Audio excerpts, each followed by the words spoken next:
자, 오늘 말씀 제목으로 따라합니다. 내 이웃의 집을 탐내지 마라. 내 이웃의 집을 탐내지 말라. 벌써 10계명 마지막 계명입니다. 10번째 계명, 내 이웃의 집을 탐내지 말라.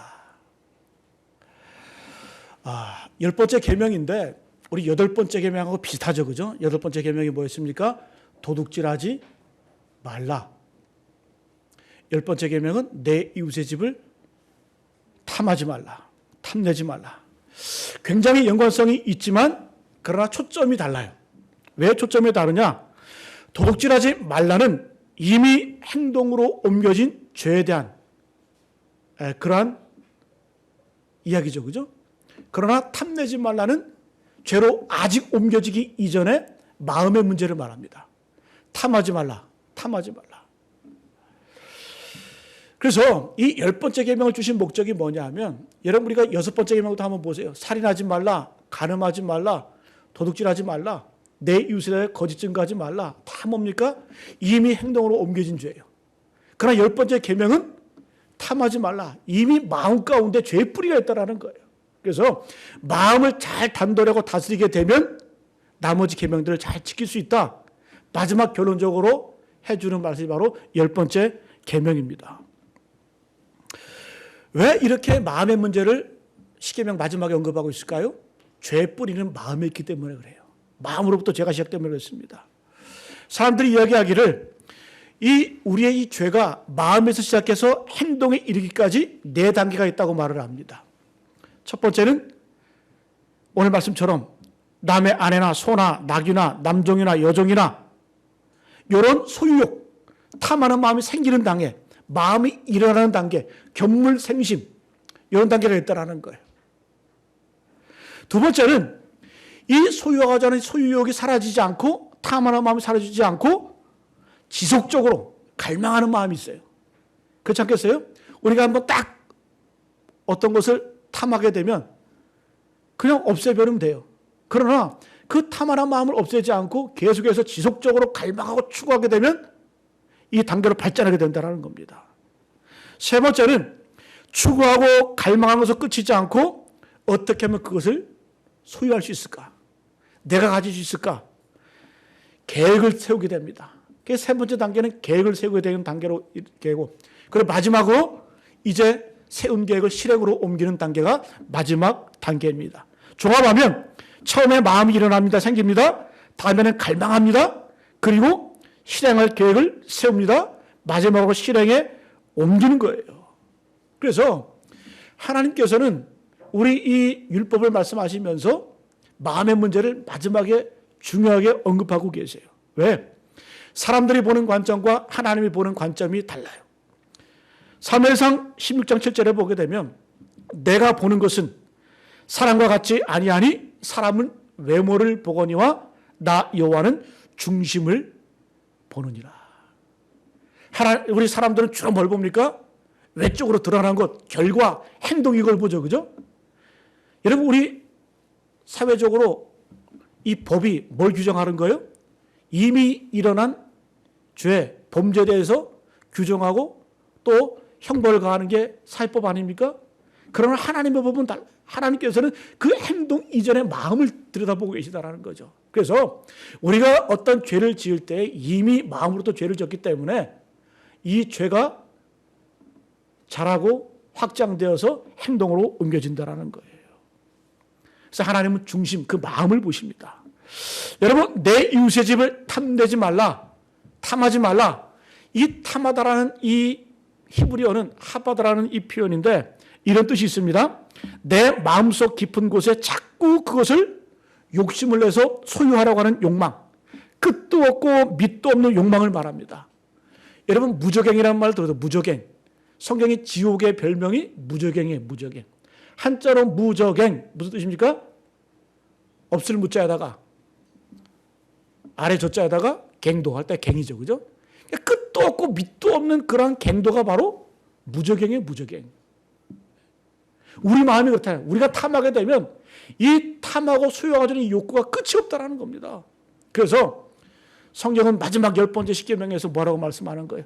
탐하지 말라. 그 마음의 문제를 해결해야 우리가 하나님의 백성다운 온전한 삶을 살게 된다는 거예요. 왜요?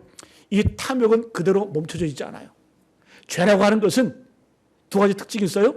점진성이 있어요. 점점점 발전해요. 또 죄라고 하는 것은 확장성이 있어요. 점점점 확대 커집니다.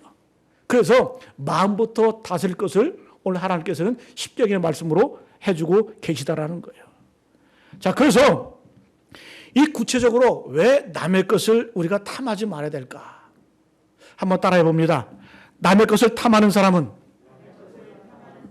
자기 인생을 살지 못한다. 여러분이 남의 것을 탐하게 되면 제일 불행이 뭔 줄 아세요? 내 인생을 못 살아. 자기 인생을 제대로 살지를 못합니다.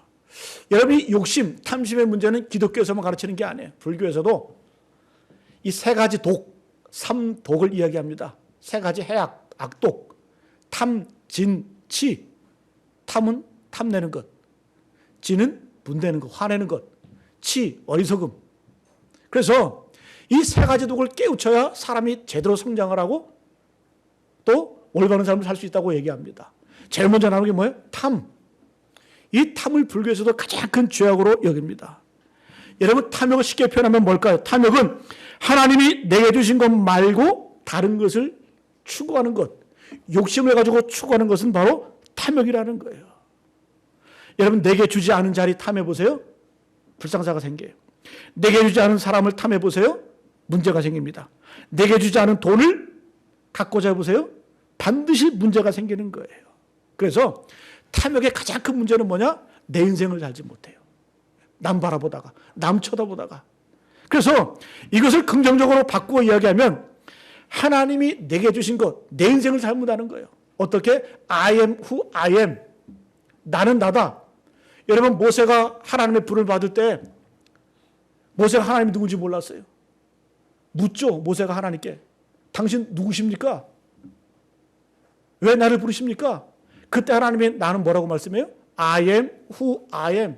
나는 나다. 스스로 있는 자다. 난 스스로 있는 존재자다. 이렇게 말씀하시죠. 여러분, 우리가 하나님의 형상을 닮은 우리 인간이 내 인생을 살기 위해서는 바로 하나님처럼 살아야 돼요. I am who I am으로 살아야 될 줄로 믿습니다. 여러분, 우리가 탐욕을 가지고 남의 것 쳐다보고 남의 것 갖고자 하면은 어떤 불행이 있다고 그랬어요? 내 인생을 제대로 살죠. 평생 불행하게 살아가는 거예요. 대표적으로 남의 것 탐하다가 정말 인생 비참하게 산 인생이 있어요. 누굴까요? 이스라엘의 초대왕, 이스라엘의 첫 번째 왕이었던 사울 왕이었어요. 여러분, 사울 왕이 얼마나 대단한 사람이었어요? 용맹이 있었어요? 지혜가 있었어요? 정신적으로 육체적으로 다 갖춘 사람이었어요. 심지어 성경은 그의 육체, 그의 건장함을 어떻게 표현하냐? 그 사울 왕의 키가 다른 사람의 어깨 위에 올라갔다. 그 정도로 등치도 좋았고 지혜도 있었고 용맹함도 있었고 분별력도 있었어요. 근데 그 사울 왕이, 장점이 맞던 사울 왕이 언제 망가집니까? 어린 소년 다윗이 골리앗을 때려 죽인 다음에 전쟁에서 승리하고 돌아올 때 사람들이 환호성을 외치죠. 네? 사울은 천천히요, 다윗은 만만이다. 천천히 뭐예요? 사울 왕이 죽인 자는 1000명이다. 그러나 어린 소년 다윗이 죽인 적군은 10,000명이다. 기분 나쁜 거예요. 그때부터 성경은 뭐라고 말하냐? 사울 왕의 다윗을 주목하여 보았다. 여러분, 동양적으로도 많은 황제한테 돌리는 거예요. 만세할 때 누구한테 합니까? 원래 황제한테 만세하는 거예요. 천세는 왕한테 하는 거예요. 제후국가들. 네? 그럼 왕한테는 천세. 그럼 왕의 아들한테는 뭐를 할까요? 백세. 그럼 그 세자의 아들한테는 얘기 안 하겠습니다. 기분 나쁜 거예요. 어린 소년이 왕인 나한테는 천을 돌리고 어린 소년한테는 만을 돌리니까 그때부터 눈이 바뀌는 거예요. 여러분, 그 이후로 사울 왕이 얼마나 불행한 인생을 사냐 하면 평생 그 다윗 쫓아다니다가 죽이려고 쫓아다니다가 비참한 인생의 최후를 맞이하게 됩니다. 여러분, 남의 것 탐하고 남의 소유를 탐하고 남 쳐다보며 사는 인생은 이거 간단한 문제가 아니에요. 어떤 문제가 생기냐? 하나님이 주신 인생을 살지 못해요. 내게 주신 장점, 내게 주신 하나님의 어떤 그런 은사가 있는데 그걸 활용하지 못하고 그냥 끝나버리는 거예요. 여러분, 십계명의 계명이 얼마나 중요해요. 저는 이 말씀 준비하면서 우리 이 마음의 문제, 탐하는 문제가 얼마나 이게 우리에게 해악이 되고 문제가 생기는지. 여러분, 이 세상에서 부귀영화를 가장 많이 누렸던 사람이 누굴까요? 솔로몬 왕이죠. 솔로몬. 이 솔로몬은 자기 인생을 이렇게 표현합니다. 나는 해보고 싶은 거 다 해보고 살았다. 전도서 2장 10절 말씀에 무엇이든지 내 눈이 원하는 것을 내가 금하지 아니하며 무엇이든지 내 마음이 즐거워하는 것을 내가 막지 아니하였다. 그러니까 내 눈이 가는 곳, 내 마음이 탐하는 것 다 가져봤고 다 추구해봤고 다 누려봤다라는 거예요. 세상에 이런 팔자가 어디 있을까? 여러분, 이렇게 한번 살아보고 싶지 않으세요? 그런데 이 솔로몬이 마지막 고백했던 게 뭡니까? 전도서 1장 2절 말씀. 그의 인생의 말년에 헛되고 헛되며 헛되고 헛되니 모든 것이 헛되도다. 자기의 인생을 5가지 헛됨으로 표현합니다. 그러니까 솔로몬의 인생은 어떤 인생이? 자기 인생을 살지 못했다라는 거죠. 내 눈이 원하는 것, 하나님 주신 지혜, 하나님 주신 어떤 그런 명령. 여러분, 이 솔로몬이 언제 깨달았어요? 일의 결국을 다 들었다. 내가 마지막 논의에 되어가지고 우리 인간의 본분이 뭐다? 하나님을 경외하는 것이 인간의 본분이었구나. 마지막에 애타게 깨달은 거예요. 여러분, 그래서 우리가 내 인생을 사는 게 참 중요합니다. 모든 일에. 신약성경의 사도 바울, 기독교 역사 가운데 최고의 전도자였고 신학자였던 그 사도 바울, 그는 참 성공적인 인생을 살았어요. 왜 그가 성공적이었을까? 자기 인생을 살았기 때문에 그래요. 로마서 15장 20절 말씀에 자기의 전도 전략을 이렇게 표현합니다. 또 내가 그리스도의 이름을 부르는 곳에는 복음을 전하지 않기를 힘써노니 이는 남의 터 위에 건축하지 아니하려 함이라. 사도 바울은 전도자 아닙니까? 그 가는 곳마다 전도하고 복음 전하고 생명으로 인도해야 되는데 특별하게 이 사도 바울이 내가 복음을 전하지 않기를 힘썼대. 그곳이 어딜까요? 그리스도의 이름을 이미 부르는 곳. 남의 터 위에 건축하지 않겠다. 그러니까 남이 이미 복음의 샷을 뿌려놓은 곳, 전도한 곳, 교회를 세우는 곳, 그곳에는 내가 복음 전하지 않겠다. 예? 왜 그럴까요? 내게 준 사명이 있다는 거예요. 예? 내가 남의 힘 빌리지 않아도, 남의 것까지 하지 않아도, 그리고 남의 것 탐내지 않아도 얼마든지 하나님께서 주신 내 몫이 있다. 내 사명이 있다. 그러니까 행복한 거예요. 여러분, 내가 크게 쓰임받은, 적게 쓰임받은, 예? 여러분, 목사도 마찬가지죠. 큰 교회, 작은 교회, 우리 장로님 기도하셨지만, 예? 한 명도 안 모이는 개척교회. 그럼 여러분, 개척교회, 한 명도 성도가 없는 교인, 목사가 큰 교회 바라보고, 있는 교회 바라보고, 그 사역이 되겠습니까? 불행한 거죠. 그러나 여러분, 한 명이 모이든 10명이 모이든 하나님이 내게 주신 그 목적이 있다. 사명이 있다. 그걸 바라보는 인생, 그걸 깨닫는 인생은 늘 행복한 거예요. 늘 힘이 넘쳐난 거예요. 여러분, 사도 바울은 남이 행한 일, 남의 업적, 남의 양, 또 남이 터 위에 건축한 것 내가 그 욕심 부리지 않겠다. 바라보지 않겠다. 이런 신념을 가지고 살았기 때문에 그래 행복한 겁니다. 여러분, 우리가 우리 인생을 사는 비결이 뭔 줄 아세요? 바로 이거예요. 내게 주신 남편, 내게 주신 아내, 내게 주신 자녀, 내가 갖고 있는 소유. 여러분, 우리가 돈을 버는 목적이 뭐예요? 경제적인 자유 아니에요? Financial freedom. 경제적인 자유가 뭡니까? 내가 병원 가고 싶을 때 마음대로 병원 갈 수 있고, 내가 어떤 일 있을 때 쓸 수 있는 돈만 있으면 돼. 그러나 이건 달라요. 어떤 사람은 1,000만 원, 1억이 있어도 자유하지 못해. 왜? 탐하는 마음이 있기 때문에. 좀 더 가졌으면, 좀 더 누렸으면, 좀 더. 그러나 어떤 사람은 한 달에 100만 원만 있어도 자유함이 있어요. 왜 그럴까요? 내 인생을 살기 때문에 행복한 겁니다. 여러분, 사도 바울이 그렇게 말씀하잖아요. 우리에게 자족하는 마음이 있으면 경건에 유익하다. 자족하는 마음, 만족하는 마음이 있음. 그것만 있으면 어떻다라는 거예요?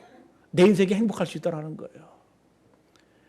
여러분들이 허락하신 가정, 여러분들이 허락하신 그 직장, 여러분들이 허락하신 어떤 일터 소중히 여기시길 바랍니다. 그럴 때에 다른 것을 쳐다보지 않고 탐하지 않을 때 우리 인생에 주어진 참 만족과 은혜가 있게 되는 줄로 믿습니다. 그래서 말씀대로 살 때에 자유함이 있는 거예요. 자유함이 있는 거예요. 예? 여러분 높이 나는 새가 있잖아요. 새는 높이 날잖아요. 그죠? 이 새가 높이 나는 비결이 있어요. 저 어렸을 때 동네 아저씨 손 붙잡고 따라가가지고 포장마차 간 적이 있거든요. 물론 술 마시라고 포장마차 간 건 아니에요. 그 동네 아저씨는 술 마시고 저는 그 안주, 참새구이가 옛날에 많았어요. 근데 그 예전에 그 새, 그 참새구이 같은 거에 뼈를 보게 되면 새 뼈는 비어 있어요, 속이.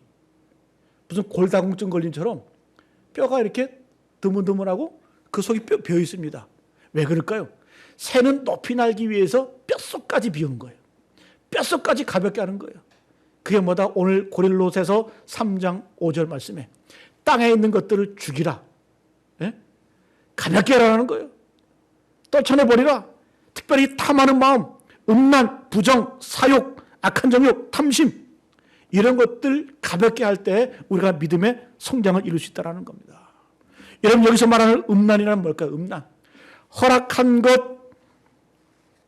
허락한 대상을 넘어서는 게 음란 아니에요? 부정은 뭐예요? 정해진 방법을 넘어서서 물질을 추구하는 게 부정 아닙니까? 탐심 뭐예요? 하나님 주신 것 이외에 정해진 것을 벗어나는 게 탐심 아니에요?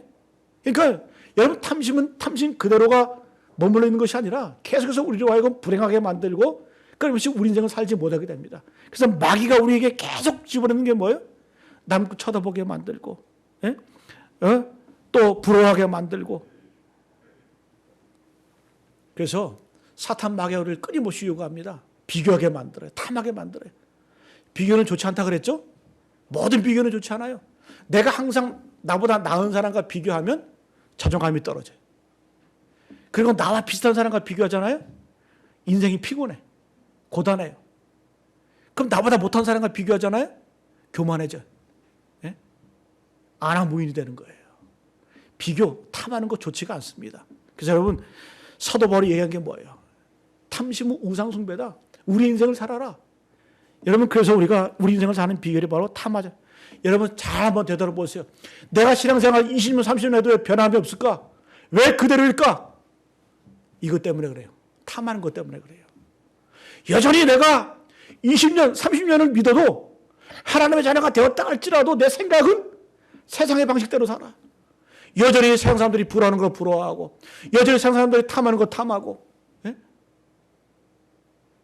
여러분 가치관이 변하지 않기 때문에 신앙에 진보가 없는 거예요. 여러분 우리가 말하는 걸 한번 보세요. 우리가 생각하는 거 보세요. 세상 사람과 우리와 차이가 뭐가 있나? 똑같지 않아요? 그러니까 성장이 없는 거예요. 발전이 없는 거예요. 신앙에 진보가 없는 거예요. 그래서 여러분 우리가 이 죄라고 하는 것도 그렇잖아요. 죄라고 하는 것은 뭐 죄 지을 때 연습하고 죄 짓는 거 아니잖아요. 훈련 열심히 하고 죄 짓습니까? 안 해요. 인간은 원래 죄성을 가지고 있기 때문에 그냥 그대로 놔두면 죄성으로 흘러가요. 그러나 여러분 우리가 경건의 일익을 연습하라 그러잖아요. 그죠? 경건은 연습해야 되는 거예요. 경건은 훈련해야 되는 거예요. 끊임없이 우리가 기도와 말씀으로 내 생각을 바꾸고 내 시야, 내 마음을 하나님의 마음, 하나님의 생각으로 바꿀 때 우리 신앙의 성장, 진보를 이루게 되는 줄로 믿습니다. 내 인생을 사는 거예요. 내 인생을 사는 거예요.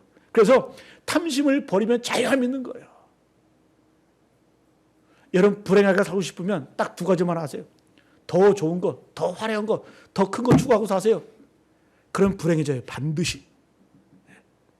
그러나 여러분 주님이 주신 것에 만족하면서 있는 것으로 만족하고 있는 것에 최선을 다하면 하나님께서 없는 것도 있게 하시고 있는 것에 더 큰 은혜를 부어주신 줄로 믿습니다.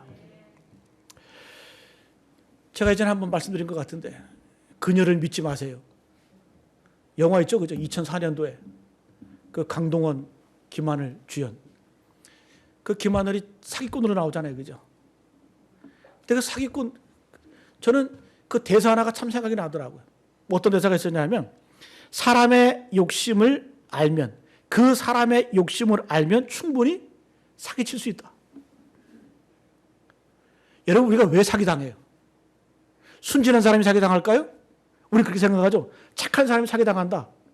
아니에요. 욕심 없는 사람은 사기당할 이유도 없어요. 어떤 사람이 사기당하냐면 그 욕심을 그 탐심을 자극하는 거예요. 어디 가면 막 이자 100% 준다더라. 2배를 불려준다 그러더라.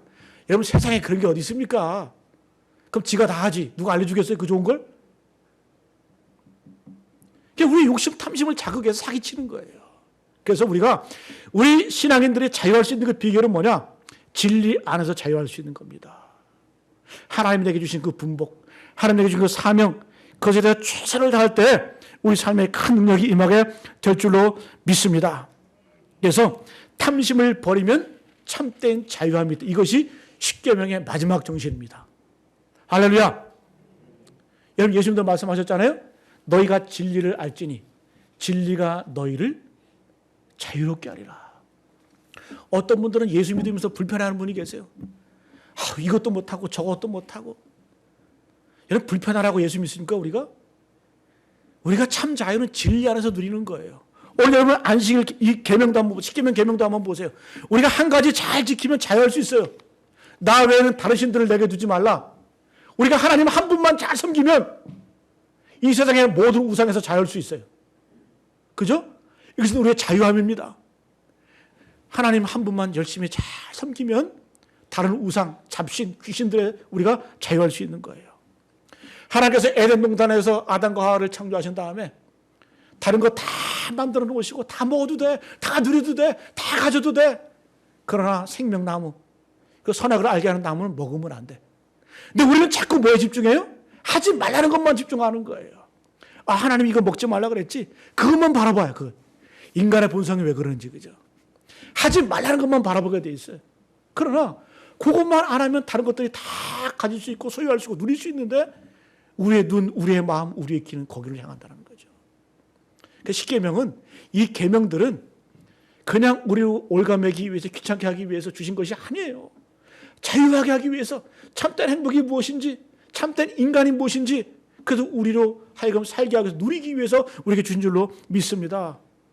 여러분, 내 이웃의 아내, 내 이웃의 남종, 여종, 소유를 탐하지 말라. 여러분, 한 명의 여자를 선택하면 40억 명의 여자에 대해서 자유할 수 있어요. 이해가 안 되세요? 여러분, 유부남이 이 땅을 살기가 편할까요? 총각들이 더 편할까요? 유부남들이 더 편해요. 총각들은 40억 명 중에 골라야 되잖아요. 한 명. 철의 총각들은.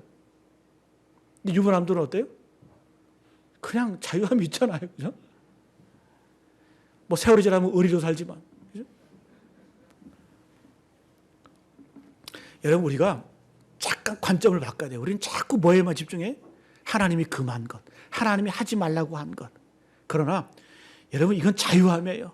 우리가 그거 지키고 살면 우리 인생에 얼마나 큰 자유와 행복이 그렇게 주어지는지. 여러분, 내 인생을 사시면서 자유함을 누리시기를 축복합니다. 아멘이십니까? 너희가 진리를 알지니 진리가 너희를 자유롭게 하리라.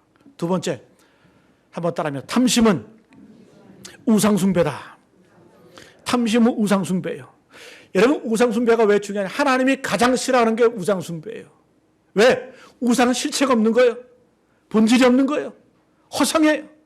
그래서 그 허상을 쫓아다니는 그 인생 하나님이 싫어하신다는 거죠. 여러분, 오늘 본문 골로새서 3장 5절에는 마지막 절에 보니까 탐심은 우상숭배니라. 우리는 보통 우상을 생각하면 어떻게 해요? 외형적인 것 바라봐요. 금송아지 만들고 뭐 부적 붙이고 벽 기둥에다가 명태 묶어다 붙여놓는 거, 그거 뭐 우상이라고 생각을 하는데 더 중요한 우상이 있어요. 오늘 사도 바울은 뭐라고 말해요? 탐심은 우상 숭배보다, 외형적인 우상보다 더 무서운 우상이 우리 마음 가운데 자리 잡고 있는 탐심이라는 거예요. 그래서 여러분, 우상은 우리 마음에 있다. 우리의 탐심이 있다는 겁니다. 여러분, 탐심이 얼마나 무서운 우상 숭배가 되는지 사도 바울은 간곡하게 얘기합니다. 빌립보서 3장 18절 말씀, 내가 여러 번 너에게 말하였거니와 이제도 눈물을 흘리며 말하노니 여러 사람들이 그리스도의 십자가의 원수로 행하느니라. 십자가의 원수, 여전히 우상에 매여 사는 그 사람들을 바라볼 때 사도 바울은 이렇게 얘기하는 거예요.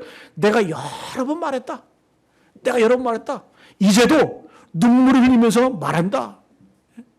이렇게 말씀하고 있는 거예요. 여러분, 정말 우리를 미혹에 넘어뜨리는 것은 이단이 아니에요. 이단 사설이 아니에요.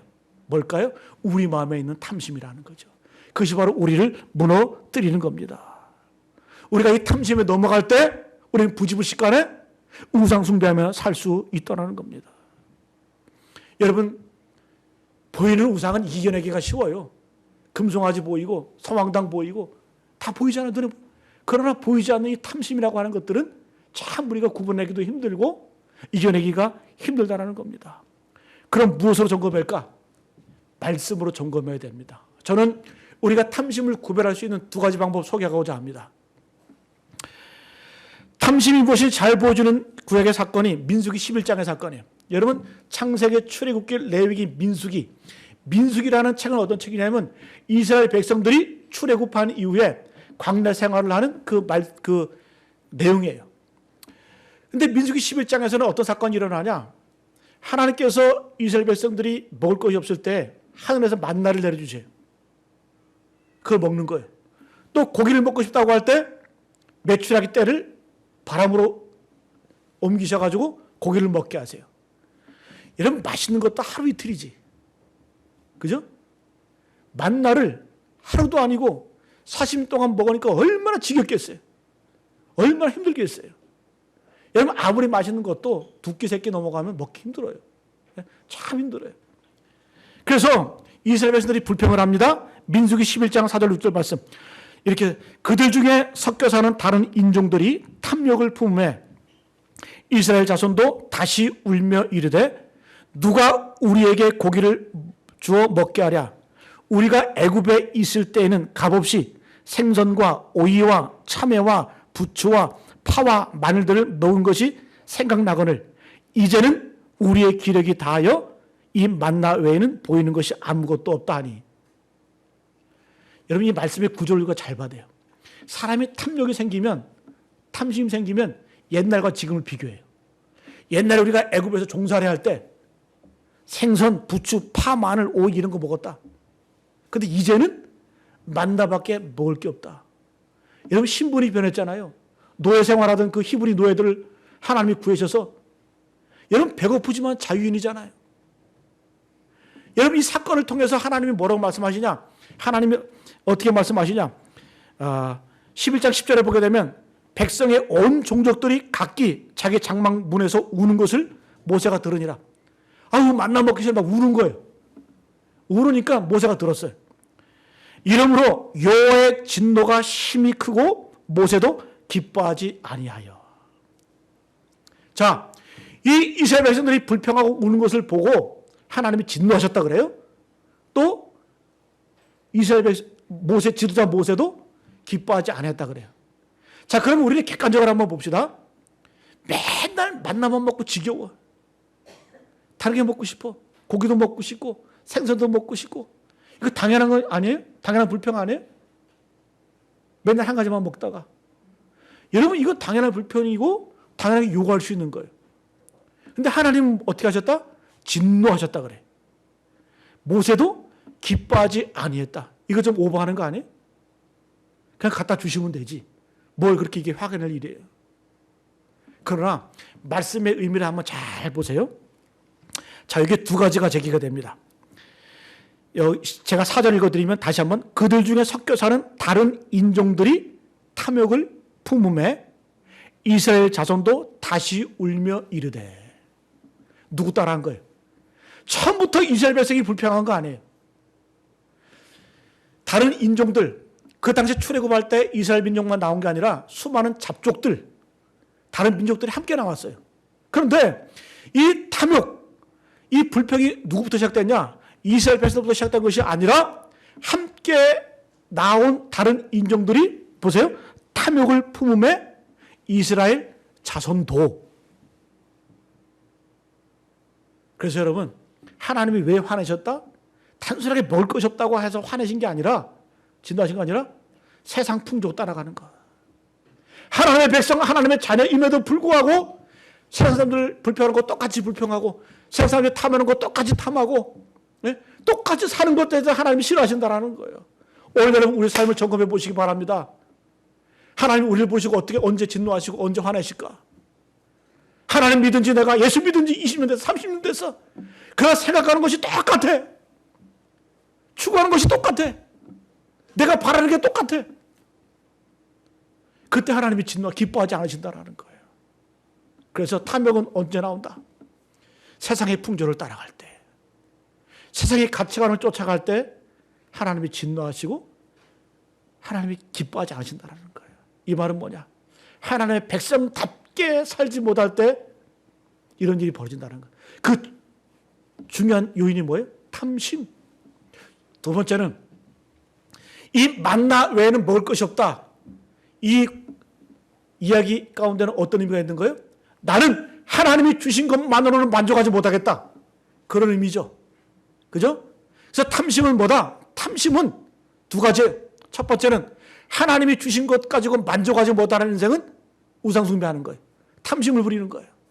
두 번째, 하나님의 백성이 되었음에도 불구하고 여전히 내 생각, 내 판단, 내가 추구하는 그런 것들이 세상을 따라간다고 하면 그것이 바로 뭐다? 우상숭배가 될 수 있고 탐심이고 하나님이 그것을 기뻐하지 않는다라는 겁니다. 그래서 우리가 예수 믿고 난 다음에 우리의 눈이 바뀌어야 돼요. 우리 시야가 바뀌어야 돼요. 여러분 삭개오 얘기 제가 가끔 하잖아요. 삭개오하고 주님 만난 다음에 갑자기 돌변하죠. 뭐가 돌변해요? 누가 시켰어요? 시키지 않았어요? 예수님을 그 세리 공무원이었던 그 삭개오가 자기 동족을 착취하고 자기 동족의 피를 빨아먹던 그 삭개오가 예수님을 자기 집에 모셔드리고 일어나서 고백하죠. 주여, 내 재산의 절반을 팔아 가난한 자들에게 나눠주겠으며 내가 누구의 것을 속여 빼앗은 일이 있으면 4배로 갚겠습니다. 눈이 바뀌었죠. 생각이 바뀌었죠. 가치관이 바뀐 거예요. 예전에는 가난한 자가 보이지 않았어요. 내 죄가 보이지 않았어요. 그냥 사람들은 뭐다? 나의 만족을 위한 수단에 불과했어요. 그러나 이제 가난한 자가 보이는 거예요. 가치관이 바뀌는 거죠. 그 전까지는 그게 죄인지 몰랐어요. 같은 동족을 착취하는 거 그 죄인지 몰라요. 그러나 이제는 남을 속였던 것이 생각이 나. 그래서 4배로 갚겠다. 여러분 4배로 갚는다고 하는 것은 완전한 청산을 말하는 거예요. 그 당시에 율법상 내가 누구 것을 사기치면 원금에다가 5분의 1만 보태서 갚으면 돼요. 그러나 삭개오는 뭐라고 합니까? 4배로 갚겠습니다. 완전히 옛 생활을 내가 벗어던지겠습니다. 여러분 이런 결단이 있어야 하나님이 기뻐하시는 줄로 믿습니다.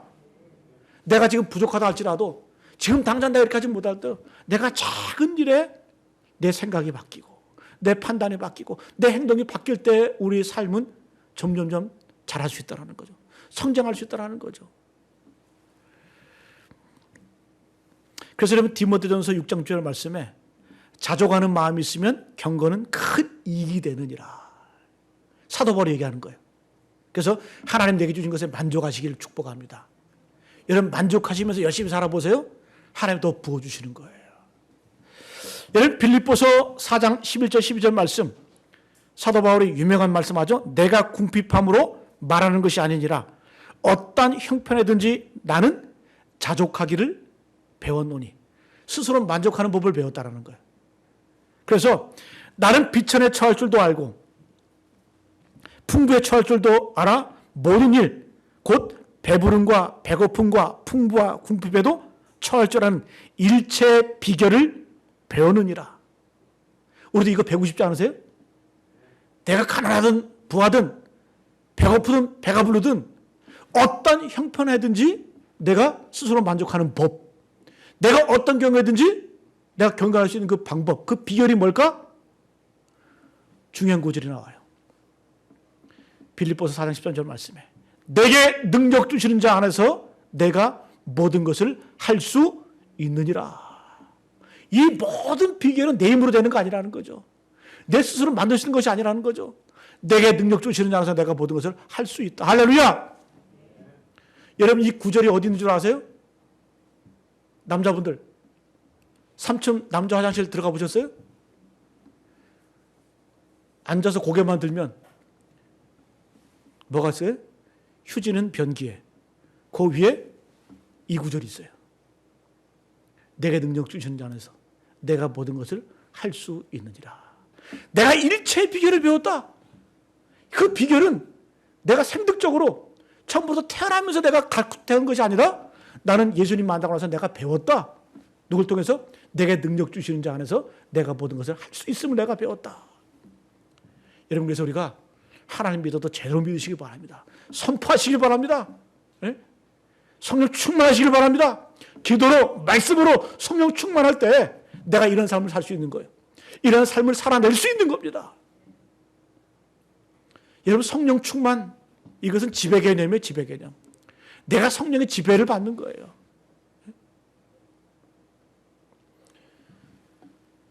성령 충만해서. 여러분, 성령 충만한 사람의 특징이 뭔 줄 아세요? 내 생각이 없어져요. 내 판단이 없어져. 성령님이 이끄시는 대로 끌려가는 거예요. 지배 개념. 지배 당하는 거예요. 그래서 우리가 성령님의 지배를 받기만 하면 욕심 부리지 않아요. 탐하지 않아요. 내 인생을 살 수 있어요. 내게 주어진 어떤 그런 분복들을 내가 누릴 수 있어요. 여러분, 사울 왕이 얼마나 불행합니까? 솔로몬이 인생의 부경을 다 누려봤지만 그 인생이 얼마나 마지막 후회스러운 삶을 살아갔습니까?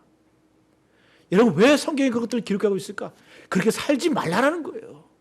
탐하지 말라는 겁니다. 여러분, 우리 입술로 선포하고 마음으로 고백함으로 기도로 말씀 가운데 우리의 생각이 바뀌고 우리의 마음이 바뀌어서 진리 안에서 자유함을 누리시기를 간절히 축복합니다. 마지막으로 한 가지 이야기를 하고 마치겠습니다. 한 4, 5년 전에 그 싱가포르 건국의 아버지, 지금의 싱가포르를 이끌었던 리콴유 총리가 돌아가셨죠, 그죠? 전 세계가 애도를 하고 전 세계가 참 그분의 그 위대한 그 지도력, 그걸 칭송을 했습니다. 그 전에 여러분, 싱가포르라는 나라가 얼마나 볼품없는 나라였냐 하면 물이 없어가지고 이 말레이시아 원조받던 그런 나라였어요. 그런 나라를 이 리콴유 총리가 뭐 사람들이 그렇게 얘기를 해요. 고대 도시였던 그 아테네 이후로 도시국가 가운데 아테네와 버금가는 그 도시국가를 형성했던 게 바로 싱가포르였다. 이렇게 얘기를 합니다. 근데 이 리콴유 총리가 마지막 죽을 때 이런 유언을 남겨요. 저는 그래서 한번 제가 인터넷 찾아보니까 대단한 유언인 줄 알았어요. 근데 그 유언이 별거 없더라고요. 제가 읽어드릴게요. 내가 죽거든 지금 사는 집을 절대로 기념관으로 만들 생각하지 말고 헐어버려라. 이 유언 남겼어요.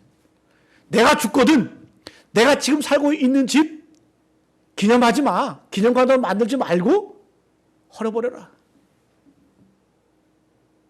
여러분, 보통 사람들 대통령을 하고 나고 왕을 하고 나면 주로 뭐 합니까? 자기 업적을 드러내죠. 기념관을 만들죠. 사절을 잘 꾸며가지고,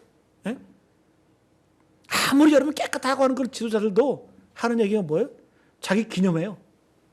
끝나고 난 다음에. 근데 리콴유 총리는 내가 살고 있던 집 부셔버려서 아예 기념하지도 말아라. 이렇게 얘기를 합니다. 그래서 기자가 한번 가봐갔대요. 기자가 이 리콴유 총리가 허물라고 했던 그 집을 한번 찾아가 보니까 그 집은 총리가 되기 전부터 75년을 살았던 낡은 집인데 벽이 갈라지고 낡아서 일부러 허물라고 안 해도 저절로 허물어질 정도의 집이었다는 거예요. 여러분, 저는 이분의 죽음, 이분의 유언을 바라보면서 두 가지가 제 마음에 일어나더라고요. 어떤 마음? 이분이 그리스도인이었으면 좋겠다. 물론 여러분, 이분이 그리스도의 문화, 기독교의 문화를 안 받은 분은 아니에요. 이분이 영국 캠브리지 대학에서 법학을 공부한 분이에요. 그다음에 기독교 문화에 접했던 분이에요. 또 한 가지는 내 모습을 보면서 나는 참 부끄럽다. 나는 목사지만 누가 좋은 차 타고 다니면 타보고 싶고, 누가 좋은 집 갖고 있으면, 서울에 이 바닥에 아파트가 이렇게 많은데 왜 나는 집 한 채 없냐, 이런 마음 들고. 물론 여러분, 그런 거 부러운 거 아니에요. 그러나 순간적으로 그런 마음이 들 때가 있다라는 거죠. 나는 목사인데 뭐 여러분들은 안 그렇습니까? 그런 눈으로 쳐다보시게? 여전히 우리 마음 가운데는 탐하는 마음이 있다는 거죠. 남의 것을 바라보고 남의 것을 부러워하고 남의 걸 추구하는 그런 마음이 있다는 거예요. 여러분 이 마음 이거 제어하지 않으면, 이거 이겨내지 않으면 신앙의 성장, 신앙의 진보는 없습니다. 그래서 마지막 내 이웃의 집을 탐하지 말라. 내 이웃의 소유를 탐하지 말라. 이런 마음을 가질 때 하나님이 기뻐하시는 그러한 인생을 살 수 있는 줄로 믿습니다. 여러분 그래요. 우리의 탐심이 무엇일까요? 물질에 대한 탐심이 참 많죠. 더 가졌으면 좋겠고, 더 누렸으면 좋겠고, 더 벌었으면 좋겠고. 여러분 물질 관리 잘 하세요. 여러분 하나님을 위해서 이웃을 위해서 쓰는 돈보다 나를 위해서 내 취미를 위해서 쓰는 돈이 더 많으면 그거 우상이에요. 성도다운 삶을 살지 못하는 겁니다. 분명히 하시기 바랍니다. 여러분 가난한 자들을 위해서 하나님의 영광을 쓰는 돈이 더 많아야 돼요. 이게 성도의 삶이에요. 여러분 자녀에 대한 과도한 집착, 이것도 탐심이에요. 그냥 생긴 대로 살게 하세요. 알아서 잘 자랍니다. 하나님께 맡기세요. 여러분 자꾸 자녀들을 내 소유인 것처럼 착각을 하니까 욕심이 들어가는 거예요. 하나님 주신 선물인데 그냥 잘 관리하고 잘 뒷바라지하면 거기서 끝나는 거예요. 여러분 또 어떤 탐심이 있어요? 끊임없이 인정받고 싶어하는 그 욕구. 이것이 우리를 사로잡고 있잖아요. 누가 인정 안 해주고 누가 알아주지 않으면 불편하잖아요. 힘들어하잖아요. 자기 인생을 살지 못하는 겁니다. 사랑하는 교회 여러분, 마지막 한마디 더 말씀드리겠습니다. 사람들의 부러움의 대상이 되지 말고 존경의 대상이 되시기를 축복합니다. 할렐루야. 여러분 솔로몬처럼 다 가져보고 다 누리면 부럽죠? 여러분 그런 인생은 부럽지 않아요. 그런 인생은 별로 매력 없는 인생인 거예요. 내가 가지고 있지만 다 누리고 있지만 어떻게 해요? 그것을 하나님의 영광을 위해서 하나님 나라를 위해서 생명을 살리는 데 쓸 수 있다고 한다면 그 인생은 존경받는 인생인 거예요. 솔로몬같이 부러움의 대상이 되지 말고 다윗처럼 정말 하나님의 영광을 드러내고 인정받고 칭찬받고 하나님이 기억하시는 그런 인생을 살아가시는 우리 모두 되시기를 간절히 축복합니다. 내 이웃의 집을 탐하지 말라. 성경은 우리 어떤 겉으로 드러나는 행동의 문제뿐만 아니라 마음속에 있는 그 죄의 근원, 뿌리까지 거슬러 올라가는 거예요. 이거 제어하지 않으면 하나님 백성다운 삶을 살 수가 없다. 우리 생각이 바뀌고 우리 가치관이 바뀌어서 하나님이 기뻐하시는 축복의 인생을 살아가시는 우리 모두 되시기를 축복합니다.